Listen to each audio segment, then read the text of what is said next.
Assalamualaikum warahmatullahi wabarakatuh. Halo semuanya. Perkenalkan, nama saya Fitri Handayani dari Program Studi Pendidikan Sosiologi Fakultas Ilmu Sosial dan Hukum Universitas Negeri Jakarta Angkatan 2024 dengan NIM 140562408. Nah, di video ini saya akan membahas mengenai analisis dinamika sosial budaya mengenai vasektomi sebagai syarat bansos. Nah, jadi apakah vasektomi ini adalah kebijakan yang tepat untuk mengurangi kemiskinan? Mari kita lanjut ke video selanjutnya. Nah, Gubernur Jawa Barat, KDM atau Kang Deddy Mulyadi atau Pak Deddy ini sedang berusaha untuk menciptakan kebijakan-kebijakan untuk memajukan masyarakatnya, yaitu Jawa Barat. Nah, salah satu kebijakannya adalah vaksetomi sebagai syarat bansos. Nah, kenapa kok vaksetomi menjadi syarat bansos? Nah, jadi ternyata menurut KDM banyak sekali masyarakat miskin atau masyarakat kurang mampu yang memiliki banyak sekali anak. Nah, di mana tuh dalam kasus ini, nah anak tersebut itu orang tuanya atau ayahnya itu tidak bekerja, namun ibu dan anak-anaknya itu malah bekerja. Nah, anak-anaknya ini yang seharusnya sekolah, menuntut ilmu dan bermain, mereka tuh malah melakukan hal-hal yang dilakukan orang dewasa seperti berjualan dan lain sebagainya. Nah, makanya KDM sangat prihatin melihat hal ini dan berusaha untuk memberikan bantuan-bantuan yang efisien untuk orang-orang miskin ini. Seperti apa? Nah, ia berpikir bahwa vaksetomi ini dapat memberantas kemiskinan dengan cara masyarakat miskin atau masyarakat kurang mampu itu stop bereproduksi, maka tidak akan adanya penambahan populasi penduduk dan juga tingkat kemiskinan yang makin melejit. Nah, sebelumnya kita akan membahas apa sih itu vasektomi. Nah guys, jadi vasektomi ini adalah prosedur bedah yang dimana dirancang untuk mencegah kehamilan dengan cara memutus atau menyumbat saluran vas deferens atau saluran yang mengangkut sperma dari testis ke cairan semen. Nah, prosedur ini tuh termasuk dalam kategori kontrasepsi pria yang secara presis bertujuan untuk mengakibatkan pemandulan.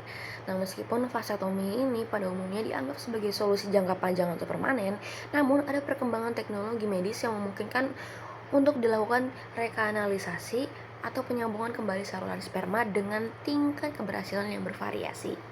Nah, terus hubungannya dengan bansos nih apa sih?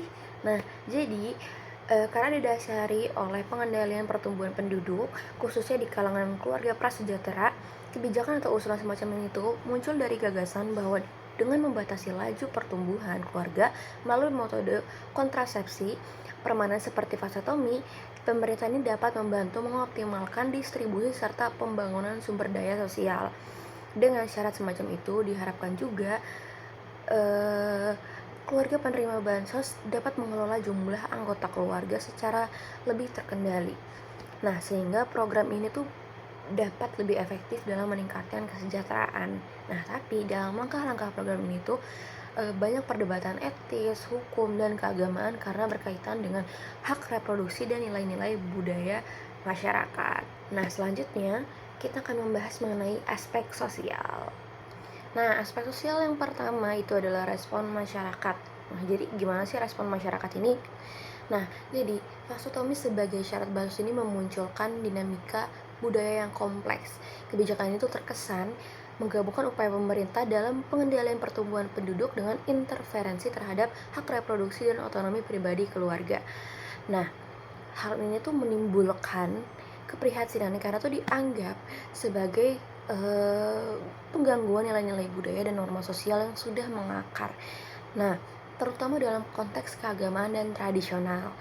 Selain itu, syarat tersebut itu berpotensi menciptakan stigma terhadap keluarga penerima bantuan sehingga memicu ketidakpercayaan dan perpecahan di kalangan masyarakat. Nah, kemunculan kebijakan kontroversial ini yang meliputi secara intens oleh media turut membentuk opini publik dan memperkuat garis memisah antara kelompok yang mendukung modernisasi kebijakan dan mereka yang setia pada nilai-nilai tradisional. Nah, banyak juga orang-orang yang menentang kebijakan ini yang mengkritik bahwasannya KDM itu dinilai tidak cermat dalam memilih keputusan atau dalam memilih kebijakan dalam memberantas kemiskinan.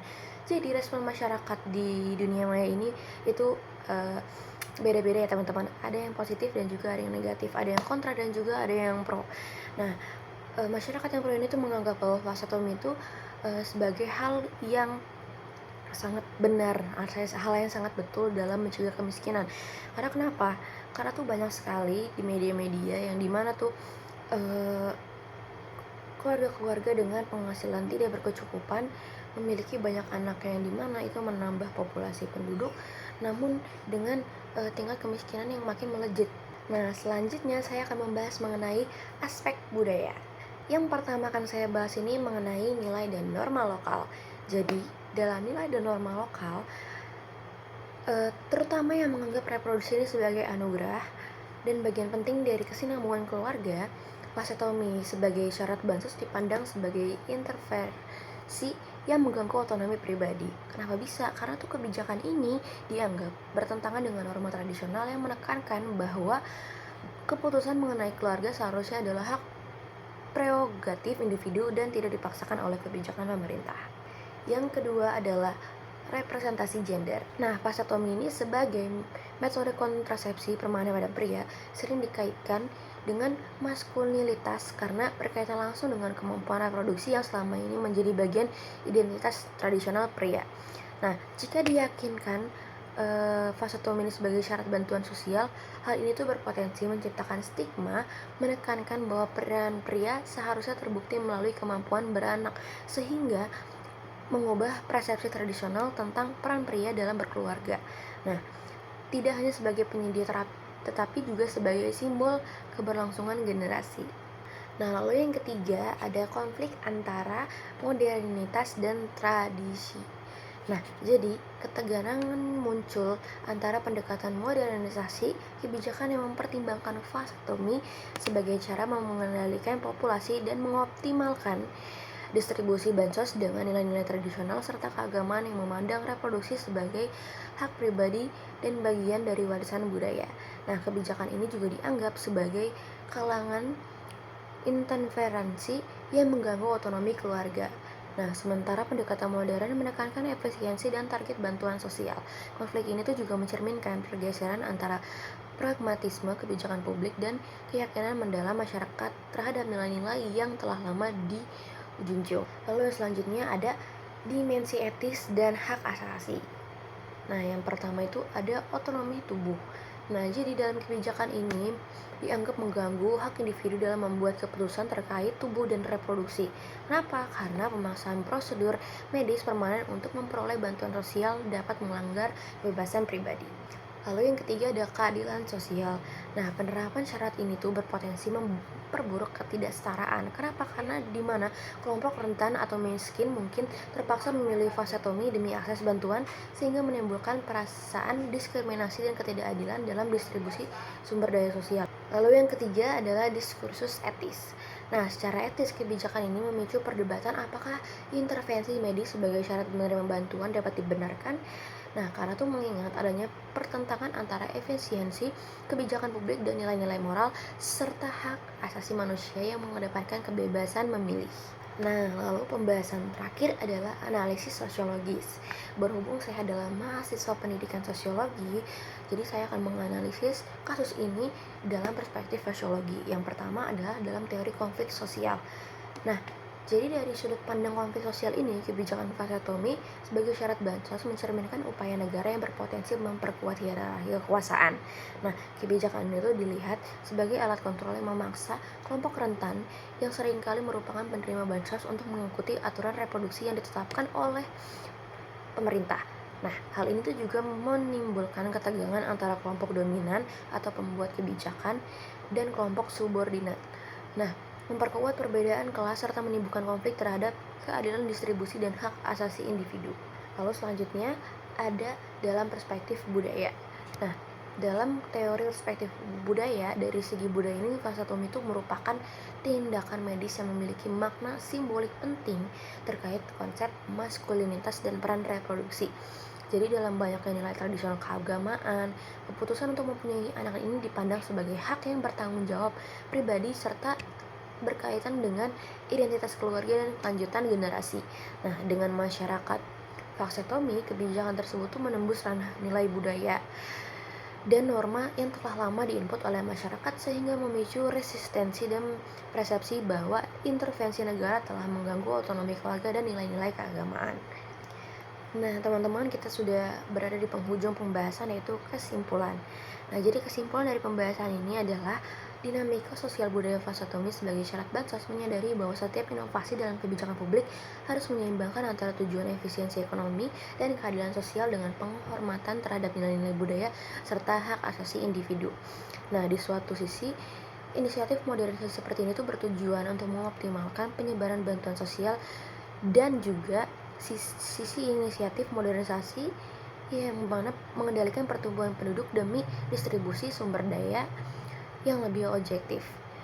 Nah, namun di sisi lain intervensi pada hak reproduksi yang merupakan bagian integral dari identitas diri dan nilai tradisional menimbulkan kekhawatiran atas penyelenggaraan otonomi serta potensi stigmatisasi terhadap kelompok-kelompok rentan. Nah, sebuah kebijakan yang bijak hendaknya itu mengutamakan dialog terbuka antara pemerintah dan masyarakat, memastikan bahwa setiap langkah reformasi menciptakan keseimbangan antara kemajuan sosial, ekonomi, dan penghormatan terhadap kebijakan, keberagaman budaya, dan juga martabat manusia. Nah, jadi gimana teman-teman, kalian tim yang pro bahwa vasektomi sebagai syarat bansos atau kalian tim yang kontra vasektomi sebagai syarat bansos? Nah, apapun itu, sebaiknya yang kalian pilih itu sudah dipikirkan secara matang, dan apabila kalian sudah berdedikasi untuk melakukan hal tersebut, percayalah bahwa hal tersebut itu akan berdampak positif terhadap diri kita sendiri. Nah, sebagai masyarakat, untuk hal seperti ini tuh kita harus ngapain sih?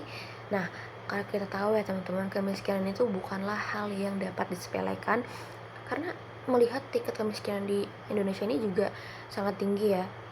Nah, kita tuh sebagai masyarakat harus menjadi orang yang planning gitu, harus menjadi orang yang tertata atau tersusun dengan kehidupan kita sendiri. Nah, seperti kita tuh sudah memikirkan matang-matang apa yang perlu disiapkan sebelum menempuh kehidupan baru seperti menikah dan juga memiliki anak. Karena memiliki anak itu nggak gampang, teman-teman. Kalau misalkan kita itu sudah susah untuk hidup kita sendiri, alangkah baiknya kita tuh nggak melahirkan kehidupan baru yang akan menyulitkan gitu. Karena anak kita tuh nggak ada yang mau terlahir miskin, anak itu nggak ada yang mau hidup susah. Jadi kita itu harus menyiapkan diri untuk anak kita juga. Kita harus memberikan yang terbaik untuk anak kita, karena pada dasarnya tuh dunia ini semakin modern dan segala hal makin mahal. Jadi itu kita tuh nggak bisa apabila kita tuh ingin mempusatkan pikiran kita terhadap orang yang dulu-dulu yang dinilai itu berhasil dalam menjalani kehidupan seperti itu, dalam hal yang kekurangan gitu, dalam situasi yang kekurangan. Nah, kita tuh nggak bisa memasakkan hal tersebut atau masa lampau dengan masa sekarang, karena tuh jelas keduanya tuh udah beda, dan kita harus memaksimalkan diri kita untuk menempuh kehidupan baru agar anak-anak kita tuh dapat hidup dengan layak. Nah, itu saja pembahasan dari saya. Sekiannya, kurang lebih mohon maaf. Wassalamualaikum warahmatullahi wabarakatuh.